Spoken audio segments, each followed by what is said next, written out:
Hi, this is Nick from Elite Outdoor Fitness. Today we're going to be talking about neuromuscular adaptations in fitness, how to turbocharge your fitness. Have a look at my other videos and this one will probably make more sense if you watch this at the end. Okay, we're going to be talking about neuromuscular adaptations specifically, but how it comes into line with metabolic adaptations together almost, but based on structured adaptations, which is probably one of the first videos you want to look at. Okay, I'm going to refer to this if you don't mind because I want to get it right.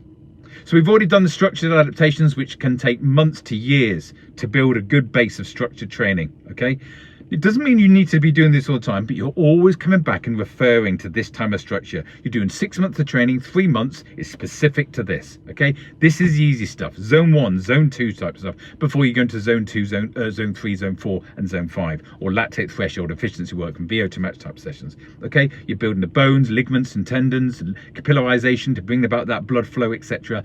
in your body. That's what you're doing. You're building a structure, and then after that you're building the metabolic adaptations, which is fuel use, glycogen, oxygen use, lactate levels, and that kind of how you kind of you get the usability of energy and oxygen into your system and recover whilst in motion, VO2 max and threshold, how to put the power down, how to sustain that and recover whilst in motion.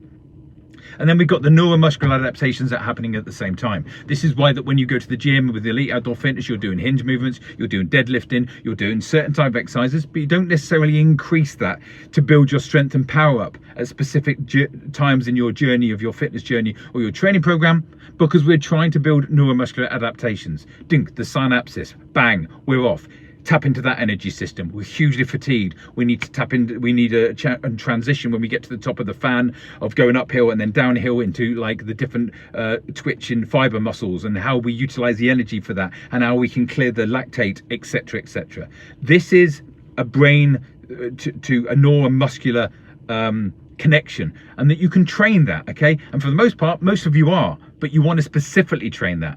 Have you seen it when people maybe are like in their 60s and 70s and we've gone out in the hills and they like trip up or something like that? They tend not to put their hands down, especially when they're fatigued more, because the neuromuscular synapses isn't there. Okay, so this is what it's all about. We're talking coordination, balance, cadence, power, running mechanics, okay, and how quickly your muscles switch on under load. Really important. These changes take weeks and months. Okay, these are the changes that probably take the longest out of all of the three kind of neuromuscular, metabolic and structured adaptations. I hope this helps.